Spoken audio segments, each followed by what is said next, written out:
ಎಲ್ಲೋ ನಮಸ್ಕಾರ. ನಾನು ನಿಮ್ಮ ಸವಿತಾ ಪಾವಗಡ. ಬನ್ನಿ, welcome back to my channel. ಯಾರೆಲ್ಲ ನೋಡ್ತಿದ್ದೀರಾ ನನ್ನ ಚಾನಲ್ನ ಪ್ಲೀಸ್ ಸಬ್ಸ್ಕ್ರೈಬ್ ಮಾಡಿ. ಸುಮ್ಮನೆ ನೋಡ್ತಿದ್ದ ಸಬ್ಸ್ಕ್ರೈಬ್ ಮಾಡಿ ನನ್ನ ಚಾನಲ್ನ, ಬೇಗ ಮಾನಿಟೈಸೇಷನ್ ಆಗುತ್ತೆ ಸಬ್ಸ್ಕ್ರೈಬ್ ಮಾಡಿದ್ರೆ. ನಾವು ಇವತ್ತು ಮಲೆ ಮಹದೇಶ್ವರ ಬೆಟ್ಟಕ್ಕೆ ಹೊರಟ್ವಿ. ಯಾರ್ಯಾರು ಅಂದರೆ ಅಮ್ಮ, ನಾನು ಮತ್ತು ನಮ್ಮ ಮನೆಯವರು ಹೊರಟ್ವಿ.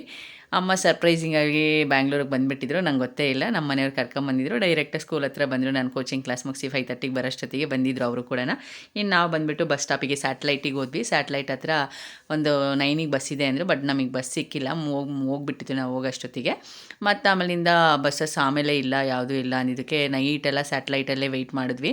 3ಗೆ ಬಿಟ್ಟರು, ಒಂದು ಬಸ್ಸು 3:30 ಹಂಗೆ ಒಂದು ಬಸ್ ಸಿಕ್ತು. ಆ 3:30 ಬಸ್ಸಿಗೆ ಹೊರಟ್ವಿ. ಇನ್ನು ಮಾರ್ನಿಂಗ್ಗೆ ನಾವು ಇಲ್ಲಿಗೆ ಬಂದ್ವಿ, ಮಲೆ ಮಹದೇಶ್ವರ ಬೆಟ್ಟಕ್ಕೆ ಬಂದ್ವಿ. ಅಲ್ಲಿ ಬೆಟ್ಟಕ್ಕೆ ಬಂದು ಇನ್ನು ಆಮೇಲಿಂದ ನಾವು ಸ್ವಲ್ಪ ಅಲ್ಲಿ ಎಲ್ಲ ಹಂಗೆ ಓಡಾಡ್ಕೊಂಡು, ಬೆಳಗ್ಗೆಯಿಂದ ಟೀ ಕುಡ್ದಿರಲಿಲ್ಲ, ಅಲ್ಲೇ ಟೀ ಕುಡಿದ್ವಿ. ತುಂಬ ಚೆನ್ನಾಗಿತ್ತು, ಬೆಲ್ಲದ ಟೀ ಸಖತ್ತಾಗಿತ್ತು. ಕುಡಿದ್ಬಿಟ್ಟು ಇನ್ನು ಅಲ್ಲಿ ಟೀ ಕುಡಿ ಹತ್ರನೇ ಒಂದು ಅಂಕಲ್ ಆಂಟಿ ಸಿಕ್ಕಿದ್ರು. ನಾವು ಕೇಳಿದ್ವಿ ತುಂಬ ಹೊತ್ತಾಗುತ್ತೇನೋ ದರ್ಶನ ಆಗೋಕ್ಕೆ ಅಂತ. ಇಲ್ಲ, ಬೇಗ ಆಗುತ್ತೆ ಹೋಗಿ ಅಂದರು. ಬಟ್ ಅವ್ರು ಮಾರ್ನಿಂಗ್ ಹೋಗಿರೋದ್ರಿಂದ ಅವ್ರಿಗೆ ಬೇಗ ಆಗಿತ್ತು ದರ್ಶನ. ನೋಡಿ, ಈ ಥರ ಅಲ್ಲಿ ಎಲ್ಲ ಸ್ಟೇ ಮಾಡಲಿಕ್ಕೆ ಒಂಥರ ದೊಡ್ಡದಾಗಿ ಶೀಟ್ಸ್ ಎಲ್ಲ ಹಾಕಿದ್ದಾರೆ. ಅದ್ರ ಕೆಳಗಡೆನೇ ಎಲ್ಲ ಜನ ರೆಸ್ಟ್ ಮಾಡ್ತಿದ್ದಾರೆ. ತುಂಬಾ ಬಿಸಿಲಿತ್ತು ನಾವು ಹೋಗಿದ್ದ ದಿನ.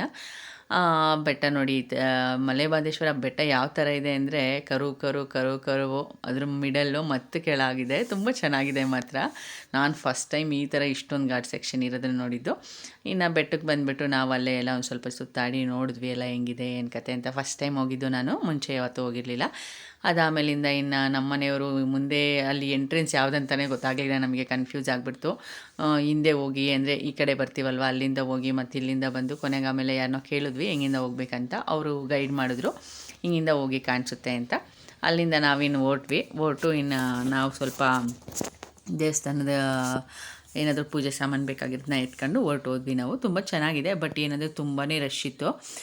ಅವ್ರು ಹೇಳಿದ್ರು ಏನಂತ ರಶ್ ಇಲ್ಲ ಅಂತ, ಬಟ್ ತುಂಬ ರಶ್ ಇತ್ತು. ರಶ್ ಮಾತ್ರ ಜಾಸ್ತಿನೇ ಇತ್ತು. ಹತ್ತತ್ರ 1-2 ಅವರ್ಸ್ ತಗಂತು ನಮಗೆ ಯಾವುದು ದರ್ಶನ ಎಲ್ಲ ಆಗಲಿಕ್ಕೆ. ನೋಡಿ, ಇಲ್ಲಿ ಅಂಕಲ್ಲು ಆಂಟಿಗಳಿದ್ದರು, ಅವರು ಟ್ರಿಪ್ ಬಗ್ಗೆ ಮಾತಾಡ್ತಿದ್ರು. ತುಂಬ ಚೆನ್ನಾಗಿ ಹೋದ್ವಿ, ಆದರೆ ಏನು ಬೋರಿಂಗ್ ಅನಿಸ್ಲಿಲ್ಲ ಒಳಗೆ ಹೋಗೋ ತನಕ. ಯಾಕಂದರೆ ಅವ್ರುಗಳು ಏನೇನೋ ಮಾತಾಡ್ತಿದ್ರು. ಅಮೇರಿಕಾಗೆ ಹೋಗಬೇಕು, ಅಲ್ಲಿಗೆ ಹೋಗಬೇಕು, ಇಲ್ಲಿಗೆ ಹೋಗಬೇಕು, ಅಂದರೆ ರಿಟೈರ್ಮೆಂಟ್ ಲೈಫ್ನ ಎಂಜಾಯ್ ಮಾಡಬೇಕು ಅಂತ ಮಾತಾಡ್ತಿದ್ರು. ಹಂಗೆ ಅದನ್ನೆಲ್ಲ ಕೇಳ್ಕೊಂಡು ನೋಡ್ವಿ. ನೋಡಿ, ಒಳಗಡೆ ದೇವಸ್ಥಾನ ಹೆಂಗಿತ್ತು. ಅಲ್ಲೆಲ್ಲ ವೀಡಿಯೋಸ್ ಮಾಡಬಾರ್ದು ಅಂತಿತ್ತು. ನಾನು ಚೂರು ವೀಡಿಯೋ ಮಾಡ್ಕೊಂಡೆ ಒಳಗಿಂದ ಪ್ರಾಪರಾಗಿ. ಅದಕ್ಕೆ ವೀಡಿಯೋಸ್ ಕಾಣಿಸ್ತಿಲ್ಲ ನಿಮಗೆ, ವೀಡಿಯೋಸ್ ಮಾಡಬಾರ್ದು ಅಂತ ಹೇಳಿದರು. ನಾನು ಜಸ್ಟ್ ಸಣ್ಣ ಬೈಟ್ಸ್ನ ತಗೊಂಡೆ ಅಷ್ಟೇ. ಆಮೇಲೆ ಅದ್ರೊಳಗೆ ಹೋಗಿ ನಾವೆಲ್ಲ ಮುಗಿಸ್ಕೊಂಡು ಬಂದ್ವಿ. ಎಲ್ಲ ದರ್ಶನ ಎಲ್ಲ ಚೆನ್ನಾಗಾಯಿತು. ನೆಕ್ಸ್ಟು ನೋಡಿ, ದೇವ್ರನ್ನ ರಥದಲ್ಲಿ ಈ ಥರ ಕರ್ಕೊಂಡು ಹೋಗ್ತಿದ್ರು. ಹೆಂಗೆ ಅಂದರೆ ಬಿಸಿ ಕಾವಲಿ ಮೇಲೆ ಕಾಲಿಟ್ಟಂಗೆ ಇತ್ತು. ಆದರೂ ಅದರಲ್ಲೂ ಕೂಡ ಉರುಳು ಸೇವೆ ಮಾಡ್ತಿದ್ರು ಎಷ್ಟೊಂದು ಜನ. ಅದೆಲ್ಲ ಭಕ್ತಿ ಅನಿಸುತ್ತೆ. ಅದಾದಮೇಲಿಂದ ನಾವಿನ್ನು ವೆಯ್ಟ್ ಮಾಡಿ, ಎಲ್ಲನೂ ಒಂದೇ ಸರಿ ಬಿಡ್ತಾರೆ ಇಲ್ಲಿ ದೇವಸ್ಥಾನದಲ್ಲಿ ಊಟಕ್ಕೆ. ಅಲ್ಲೋಗಿ ವೆಯ್ಟ್ ಮಾಡಿ ಊಟ ಮಾಡ್ಕೊಂಡು ಇನ್ನು ನಾವು ಹೊರಟು ಬಂದಿದ್ದು ಎಲ್ಲಿಗೆ ಅಂದರೆ ಮನೆಗೆ ಓಡೋಣ ಅಂತ ಬಂದ್ವಿ. ಬ್ಯಾಂಗ್ಳೂರು ಕಡೆ ಹೊರಟ್ವಿ. ಈ ಅಮ್ಮ ಬರೋದೇ ಗೊತ್ತಿರಲಿಲ್ಲ ನನಗೆ. ಆಮೇಲೆ ತುಂಬ ವರ್ಷಗಳು ಕೂಡ ಆಗಿತ್ತು ನಾವೆಲ್ಲರೂ ಜೊತೆಲೆಲ್ಲ ಹೋಗಿ. ಸರ್ಪ್ರೈಸಿಗೆ ಹಂಗೆ ಬಂದಿದ್ರು. ಇದು ಇವತ್ತಿನ ವ್ಲಾಗ್ ಆಗಿತ್ತು. Thank you so much. Subscribe my channel.